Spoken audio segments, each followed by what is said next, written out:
Tu as sûrement déjà eu la croyance qu'il fallait que tu coupes tes calories afin de perdre du gras. On t'a sûrement déjà dit aussi que tu dois être en déficit calorique afin d'atteindre ton objectif. Mais si moi je te dirais le contraire, que tu dois manger plus pour perdre du gras. Puis si je te dis que 1000 calories d'une pizza, c'est pas les mêmes calories, 1000 calories d'un steak. Qu'est-ce que tu penserais? C'est exactement ce que j'ai envie de t'expliquer aujourd'hui dans l'épisode. Comment les calories sont pas toutes les mêmes.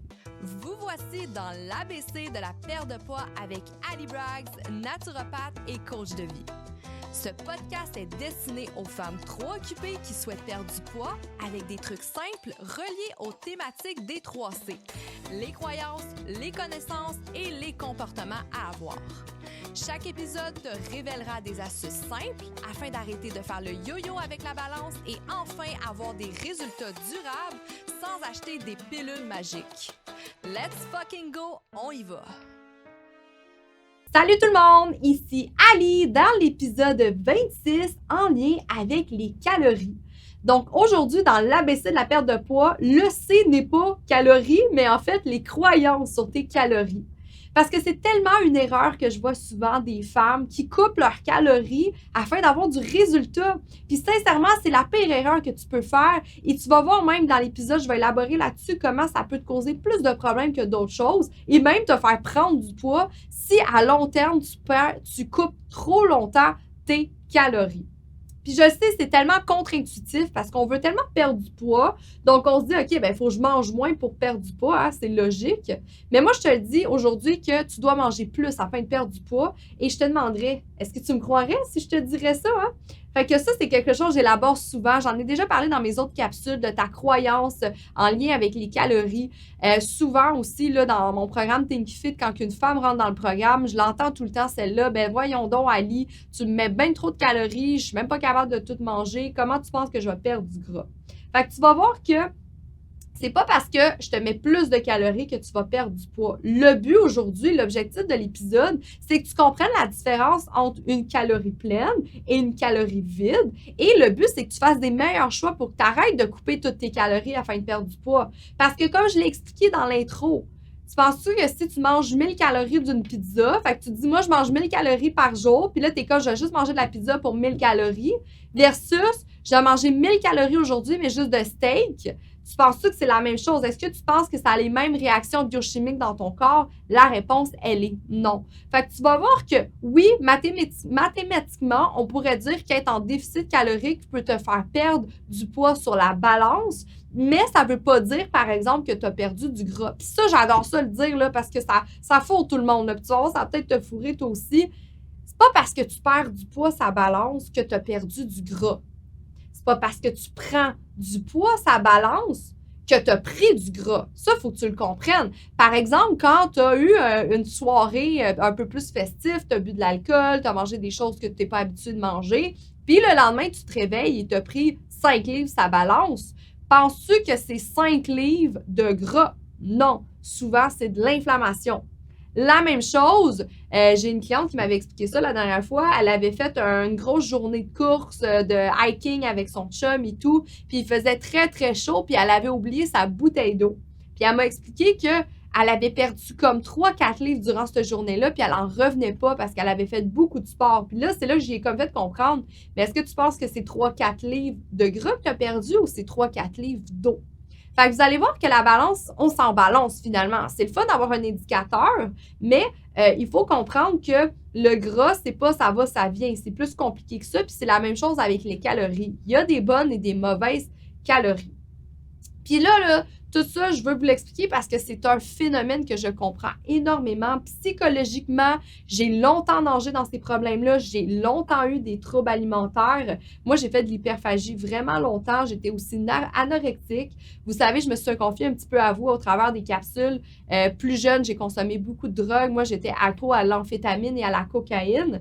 C'était beaucoup par la performance en dernier lieu. Dans les dernières années, c'était beaucoup à cause que j'allais à l'université, j'avais 2 travails. Je voulais performer. Donc, c'est pour ça que je prenais des stimulants. Mais la première cause à cette prise je pourrais dire, de drogue, à part que c'était festif. La deuxième cause, si je pourrais dire, c'était à cause de mon poids. Moi, j'avais beau peser 100 livres mouillés, je me suis toujours trouvée grosse, je me trouvais grasse. Puis c'est sûr que j'ai fait 4 ans de fitness aussi, puis ça m'a causé beaucoup de troubles avec mon corps. Mes troubles alimentaires, ils se sont pas améliorés avec les compétitions de fitness parce que je me comparais toujours à ma shape de stage. Et en s'entendant sur le stage, je pesais 95 livres et je me trouvais quand même grosse. Donc, je le comprends parce que moi, les calories, je les ai longtemps coupées. Moi, comme juste pour vous dire, la semaine, je mangeais presque rien. Je faisais de la drogue parce que je voulais maigrir. Le week-end, je mangeais n'importe quoi. C'est pour ça que je dis que je faisais de l'hyperphagie parce que rendu le week-end, j'avais tellement hâte à ma journée, à mon cheat day, comme on disait dans le temps, que je mangeais n'importe quoi sur mon pâtissage pendant une journée. Je mangeais jusqu'à m'endormir tellement que je mangeais trop. Et je m'endormais sur le fauteuil et je me souviens quand je me réveillais, je popais une pilule. Soit je popais une pilule ou je me faisais une ligne de cocaïne. Puis là, ça m'empêchait de dormir. Je prenais même des laxatifs pour essayer de me vider par la suite. C'était vraiment horrible, ce mode de vie-là. Donc, je vous comprends. Je comprends que peut-être c'est pas aussi pire que ça, mais je comprends la situation psychologique de dire, OK, il faut couper les calories, c'est comme ça que je vais maigrir. Puis là, on sait pas trop quoi faire. Tu sais, exemple banal, là, que j'entends souvent des clientes, puis que même moi, j'ai déjà vécu. On va se lever le matin, on va se dire, bon, j'ai envie de perdre du poids. Qu'est-ce qu'on fait avec ça? C'est on va jeûner. Je vais jeûner ce matin, je ne vais pas déjeuner. Comme ça, je vais perdre un peu plus de poids vu qu'hier, j'ai mangé du chocolat avant de me coucher puis je me sens mal. Fait que là, tu vas couper toutes tes calories l'avant-midi. Là, tu es au travail, tu es comme, OK, ça va bien. Là, j'ai pas encore mangé, je vais essayer de jeûner un peu plus longtemps. Fait que là, tu vas essayer de faire un 18 heures de jeûne. Puis là, tu reviens de ta journée de travail, tu es crevé, tu arrives chez vous, tu crèves de faim. Qu'est-ce qui arrive? Tu ouvres le garde-manger, puis là, tu vides le garde-manger. Parce que le cerveau, il est comme ça. Quand on a faim, quand on crève de faim, le cerveau, il n'est pas con. Il se dit, quelle est la chose que je peux prendre le plus rapidement possible, qui va m'apporter le plus de calories possible et qui va me rassasier le plus vite possible? C'est certainement pas une salade. Quand on crève de faim, c'est pas une salade qu'on s'en va se faire. On prend n'importe quoi, une tranche de pain avec du beurre, on va prendre du fromage gras, on va prendre du ballonné et on va prendre ce qui traîne. Hein? Puis souvent, ce qui traîne, ce sont des aliments transformés, des calories vides, par exemple. Donc, vous allez voir, c'est pour ça que je veux te dire là, que je comprends tout à fait comment tu penses en ce moment. Je comprends que ça peut te faire peur de dire « Hey, il faut que je mange plus pour perdre du gras ». Mais dans mes clientes, tout le monde, ça l'arrive. Hein? Puis je vais l'expliquer aussi les répercussions, le fait que tu as coupé tes calories. Et malheureusement, si tu as coupé tes calories trop longtemps, bien, ça va faire que quand tu vas remanger normalement, bien, tu vas prendre du poids au début. Attention, ça ne veut pas dire que tu as pris du gras, mais tu vas reprendre du poids parce que ton métabolisme s'est tellement ralenti que là, en fait, tu n'as comme pas le choix de passer par là. Il faut rallumer le feu. Puis je le sais, on a envie d'avoir des fesses rondes, musclées, mais on a envie d'une petite taille. Donc là, on se dit, mais comment faire? Je veux une petite taille, mais je veux du muscle. Fait que vous allez comprendre, c'est ça. Tu vas comprendre dans l'épisode, en fait, qu'il y a des bonnes, des mauvaises calories, puis il faut vraiment que tu manges, en fait, pour avoir tout ça. Donc, je vais t'expliquer comment ça fonctionne. Si je peux prendre la première exemple, on peut parler d'un métabolisme. Il y a le métabolisme de base, le métabolisme général, la rapidité aussi métabolique. Hein, c'est toutes des choses que je pourrais expliquer dans un autre épisode. Mais tout ça pour dire que le métabolisme, c'est comme un feu. Ton métabolisme, c'est ta capacité à brûler du gras. Fait que si ton métabolisme est au ralenti, tu ne brûleras pas de gras. Tu ne seras pas capable de brûler des calories. Fait qu'il faut que tu vois que ton métabolisme est comme un feu. Le but, c'est que le feu soit allumé pour que le feu brûle. Mais si ton feu est éteint, il ne brûlera pas de calories. Ça, tu comprends? Qu'est-ce qu'on doit mettre dans un feu, pour qu'il s'allume? Naturellement, il faut mettre du feu, mais il faut mettre des bûches. Les bûches, tu peux voir ça comme des calories pleines. Tu peux voir ça comme des aliments. Donc, il faut que tu mettes des bûches dans ton feu afin qu'il prend. Et plus que ton feu est en santé, et plus que c'est là que ton métabolisme il brûle. Donc, si ton métabolisme brûle, on compare ça à brûler du gras. Fait que c'est un peu la même chose. Si tu n'apportes jamais de feu, si tu n'apportes jamais de bûche à ton feu, bien, ça sera impossible pour ton feu de brûler. Fait que ça, c'est super important. Donc, quand tu as envie de couper tes calories, par exemple, pense à cette analogie-là, que, OK, non, il faut que je mette des bûches dans mon feu afin qu'il brûle de plus en plus. Donc, ça, j'aime ça l'expliquer aux clientes parce que c'est là qu'ils comprennent, OK, je comprends. Fait que si je ne mets pas de bûches dans mon feu, c'est là qu'il s'éteint. C'est là que mon métabolisme se ralentit. Donc, c'est vraiment souvent pour ça qu'on dit qu'il faut arrêter de trop couper les calories parce que ton corps n'aura pas assez de jus pour survivre. Et c'est là qu'il n'y aura aucune réaction biologique dans ton corps. Il n'y a rien qui va se passer dans ton corps. Il n'y a rien qui pourra fonctionner dans ton corps si tu n'y apportes pas les aliments. C'est super important. Nos aliments, c'est ça qui donne du jus au corps. Donc, il ne faut pas réduire drastiquement les calories dans son alimentation parce qu'il peut vraiment avoir des effets négatifs. Puis encore là, je dis, oui, on pourrait dire qu'il faut un petit déficit calorique pour perdre du poids, mais là, je parle généralement. Une femme qui mange toujours 1200 calories dans sa journée, puis elle fait ça depuis des années, je te jure que tu n'auras jamais les résultats que tu souhaites. C'est impossible, c'est impossible. Juste te dire, moi, je mange entre 1800 et 2000 calories par jour. Et je ne prends pas de poids, je pèse 105 livres mouillés, j'ai des abdos, je suis musclée. Puis j'ai jamais été aussi bien, là, OK? Juste vous dire, mais pour ça, il a fallu que je monte mes calories.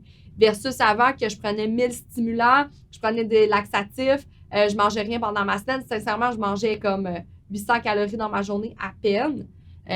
Je suis beaucoup plus en forme, je suis beaucoup plus en santé et je me trouve beaucoup plus belle aujourd'hui contrairement à avant. Donc, avant d'aller dans le sujet des calories pleines, des calories vides, je veux t'expliquer aussi c'est quoi les effets négatifs à couper tes calories. C'est pour te convaincre que tu dois arrêter de faire ça parce que tu vas vraiment engendrer des problèmes de santé puis tu vas finir par prendre du poids de toute façon. Fait que bien sûr, tu peux avoir une perte de masse musculaire. Vous l'avez entendu dans mon épisode, l'importance des protéines. Il faut que tu ailles de la protéine puis un bon apport calorique pour faire du muscle. C'est super important pour avoir du tonus. C'est très, très important d'avoir suffisamment de calories dans ton corps. Parce que qu'est-ce qui se passe, c'est que ton corps, par la suite, peut commencer à décomposer les protéines musculaires pour produire de l'énergie. C'est ça qui entraîne une perte de masse musculaire. Sincèrement, là, le mythe aussi que les femmes ont peur d'être trop musclées, là, ça, c'est impossible. Juste vous dire, là, je fais du hip thrust, un exercice pour les fesses à 300 livres quasiment, puis je suis pas trop musclée, là. Il faut de la testostérone, il faut des anabolisants, donc des stéroïdes pour être trop musclés, les girls. Donc ça, c'est impossible. Le muscle, c'est ça qui va vous apporter des courbes, des belles fesses, de la santé. Il faut avoir du muscle, c'est très important. Et vieillir en santé aussi, c'est très important. Donc, si vous coupez trop vos calories, si tu coupes trop tes calories, tu vas avoir une perte de masse musculaire aussi. Par la suite, le ralentissement du métabolisme, j'en ai parlé ça au début, parce qu'un apport calorique insuffisant peut amener ton corps à ralentir le métabolisme pour économiser de l'énergie. Donc, ça peut être beaucoup plus difficile à la perte de poids à long terme. C'est ça qui fait que tu as un yo-yo, un effet yo-yo, et que tu reprends ton poids rapidement lorsque tu remanges normalement. Puis ça, je l'ai tellement vu souvent, puis peut-être que tu es déjà passé par là. J'ai des clientes qui embarquent avec moi dans le programme, puis là, on leur construit un plan alimentaire selon son poids, selon sa grandeur, selon son rythme de vie aussi, son horaire, sa famille. On fait vraiment un plan alimentaire adapté pour la femme. Puis là, elle se dit, mais mon Dieu, je ne mangerai jamais tout ça. Puis là, je dis, oui, il faut que tu manges tout ça. Puis sincèrement, il y en a qu'on ne met pas tant de calories. Là. On va y aller à 1600 calories parce que clairement, avant, elle mangeait presque rien. Puis là, elle se met à manger bien. Et comme, hey, ça va bien, ça rentre, ça va bien. Puis finalement, la cliente, elle prend du poids. Mais là, on fait les mesures, on se rend compte, bien, regarde, tu perds au niveau de la taille, ça va super bien, mais la cliente, elle prend du poids. Mais ça, ça la se peut parce que tu as tellement eu ton feu au ralenti, tu as tellement ralenti ton métabolisme, ça vient encore en lien avec le feu. Ton feu, il est éteint là, depuis des années, tu lui donnes pas de bûche. Fait que là c'est comme s'il y avait juste la petite boucane là, qui sortait de ton feu en ce moment. Fait que là, nous, on essaie de le rallumer. Là. On n'a pas de lighter ici, là, fait qu'on va essayer de faire ça à la naturelle, là, dans la jungle, là, avec des aliments naturels. Puis c'est sûr que nous, on ne donne pas de stimulants, on ne donne pas de choses, des pilules magiques pour repartir ce métabolisme-là. On fait tout naturel. Fait que c'est sûr que peut-être les premières semaines, tu es comme, hey, on dirait que j'ai pris du poids. Ça se peut que tu aies pris 2-3 livres, ça balance. Mais ça ne veut pas dire que tu as pris du gras, par exemple. Parce que c'est sûr aussi que la bouffe qu'on te donne, hein, ça pèse quelque chose. Fait que toi, tu as l'habitude d'avoir le ventre vide. Puis là, c'est sûr qu'on te donne quelque chose, puis c'est long à repartir aussi le système digestif. Il y en a qui ont de la constipation, puis il y a beaucoup de problèmes suivis à ça, mais il faut que tu passes par là parce que sinon, toute ta vie, tu vas être pogné à pas manger. Tu vas être pogné à jamais vraiment brûler de la graisse, jamais vraiment prendre du muscle, tout le temps être malade. Donc, c'est une procédure à suivre, malheureusement, si toi, ça fait trop longtemps que tu as coupé tes calories. Fait que ça, c'est quelque chose, le ralentissement du métabolisme, c'est la chose la plus courante qu'on voit chez une femme. Bien sûr, par la suite, fatigue et faiblesse musculaire, blessure, parce qu'une restriction calorique sévère peut entraîner une baisse d'énergie, de la fatigue, de la faiblesse. Puis ça peut affecter la capacité à accomplir des tâches quotidiennes même, faire de l'exercice. Fait que quelqu'un qui est toujours fatigué quand il s'entraîne, elle me dit « Ali, c'est censé me donner de l'énergie, mais c'est parce que tu manges pas assez, c'est normal. Là. Si tu sors de ton workout puis tu es brûlé raide puis que tu n'es pas capable de fonctionner durant ta journée, oui, peut-être que tu n'as pas un sommeil réparateur, mais peut-être aussi que tu ne manges pas assez. Peut-être que qu'est-ce que tu demandes à ton corps, il n'y a pas assez d'énergie. La demande n'est pas là. Fait que ça, c'est super important de voir les symptômes face à ça. Par la suite, bien sûr, les carences nutritionnelles, hein, parce que lorsque tu élimines fortement ton apport calorique, ça peut être difficile d'obtenir suffisamment de nutriments essentiels tels que les vitamines, les minéraux, les acides gras essentiels, etc. Puis c'est ça qui peut conduire des carences nutritionnelles. Ça, les carences nutritionnelles, on va souvent le voir avec des symptômes, de la fatigue, des maux de tête, il y en a qui ont des boutons en dessous des bras. Il y a plein de choses, la vision, il y a plein de symptômes que tu peux avoir à ça, puis c'est toujours ça qui est pertinent d'avoir un professionnel de la santé, un thérapeute qui peut vraiment voir tes symptômes puis remarquer qu'est-ce qui se passe dans tes manques, en fait. Fait que ça, une carence nutritionnelle, ça se peut. Problème digestif, bien sûr, parce que réduire drastiquement les calories, ça peut perturber le fonctionnement normal du système digestif. On voit souvent des problèmes de constipation. Face à ça, c'est sûr que si tu ne manges rien, tu es constipé, hein? Puis il faut que tu élimines les toxines. C'est très important. Tu peux avoir de l'estrogène transformé dans tes intestins qui vont dans tes selles. Fait que si c'est pris là, là, même des troubles hormonaux, je ne l'ai pas dit, mais ça peut introduire ça aussi. Mauvaise humeur aussi, troubles de l'humeur. Ça aussi, là, certainement, ça peut jouer sur ton humeur de ne pas manger suffisamment. Maintenant, tu es toujours en tabarnak, tu t'en rends pas compte pourquoi. Mais c'est parce que peut-être tu ne manges pas assez. Ça te met sur les nerfs. Fait que ça, c'est très courant aussi.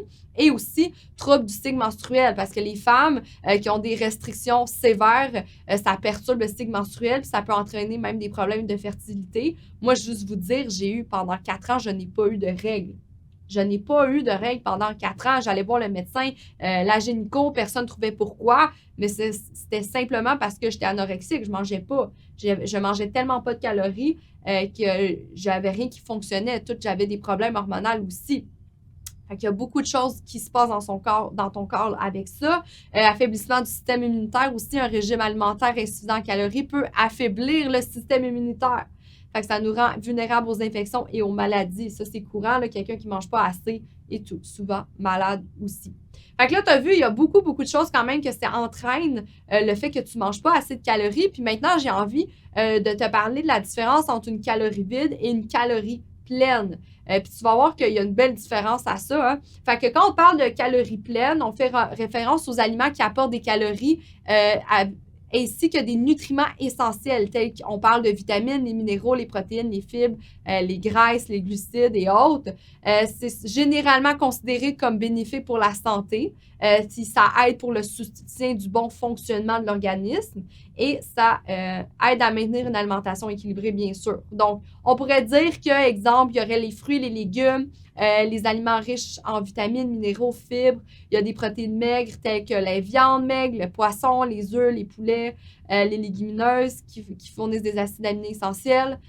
Donc ça, c'est des calories pleines qu'on pourrait dire. Il y a les produits laitiers aussi qui apportent du calcium et autres nutriments pour la santé des os. On pourrait parler des grains entiers tels que le riz brun, le riz basmati, l'avoine, le quinoa qui fournissent des fibres, des nutriments supplémentaires pour rapport aux gras raffinés. On pourrait parler aussi, dans le fond, tu sais, les calories pleines, qu'est-ce que tu dois comprendre? C'est un peu comme les macronutriments, fait qu'on parle de glucides complexes, mais des glucides non transformés, non synthétiques. On pourrait parler des protéines, des fibres, des lipides. On pourrait parler aussi, bien sûr, des micronutriments, tels que les vitamines et les minéraux, et même les oligo-éléments. Donc, les oligo-éléments qui sont moins...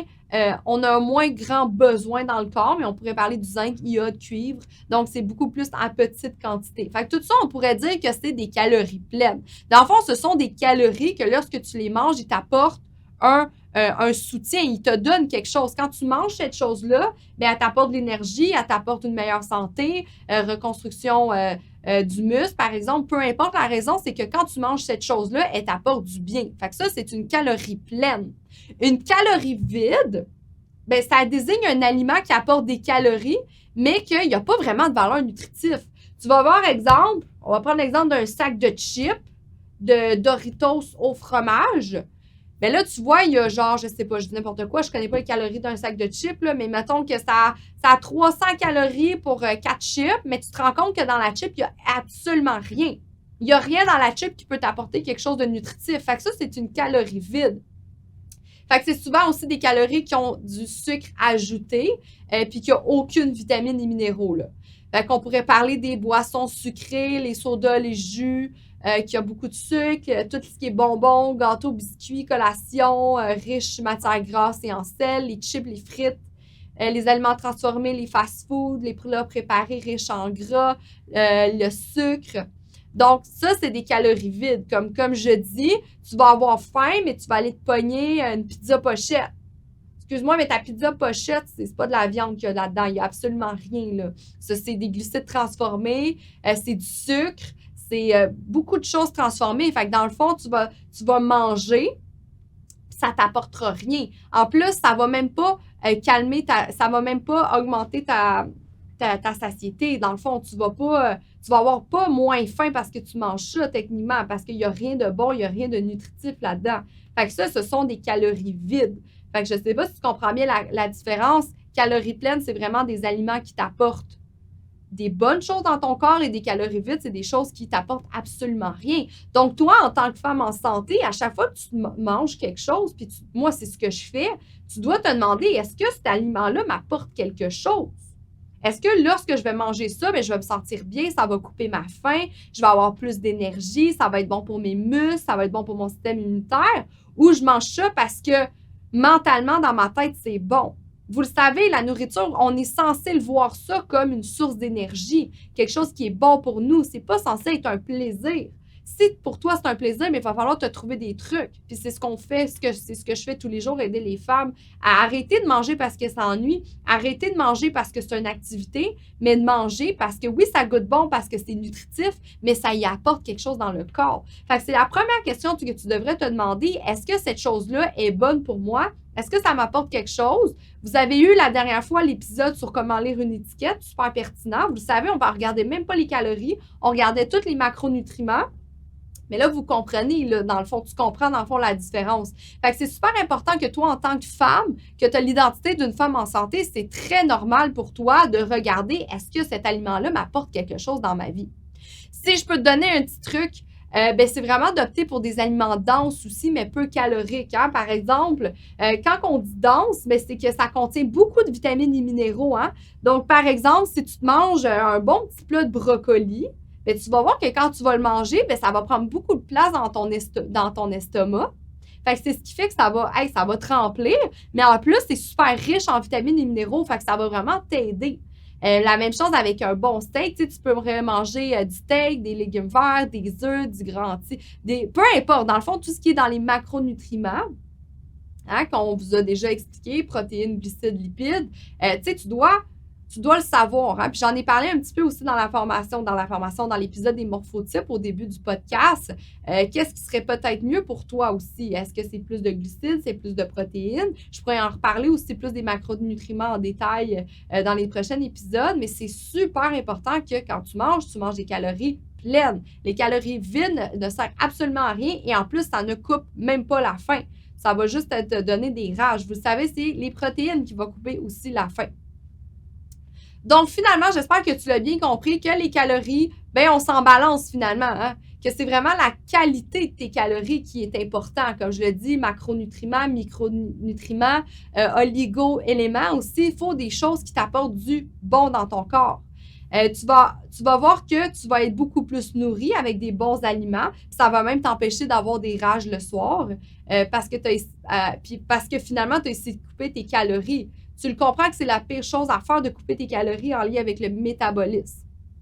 Donc, j'espère que tu as apprécié l'épisode. J'espère que tu as bien compris la différence entre calories vides, calories pleines. Surtout, n'hésite pas de partager cet épisode. Ça m'encourage tout le temps de voir vos stories, que vous l'écoutez. Il y en a beaucoup qui l'écoutent dans leur voiture pendant qu'ils font du sport.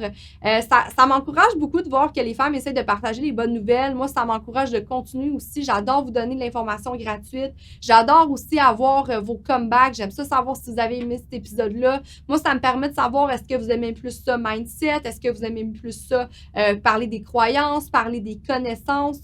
Donc, j'adore ça, élaborer sur plein de sujets. Vous le savez, je suis une passionnée. Donc, si vous le partagez, vous mettez un petit commentaire avec ça, vous taguez aussi, on adore ça.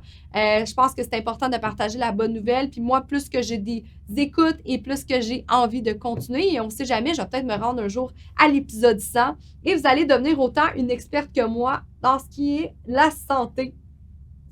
Donc, la semaine prochaine, je vais élaborer sur l'inflammation. Une raison pour laquelle que peut-être tu ne perds pas de poids et aussi, qu'est-ce qui cause cette inflammation-là? On va parler des aliments inflammatoires puis tu vas être vraiment étonné comment il y a beaucoup d'aliments. Il y a beaucoup de choses, en fait, qui contiennent des aliments inflammatoires, des ingrédients qui peuvent causer de l'inflammation dans le corps et qu'il faut faire attention.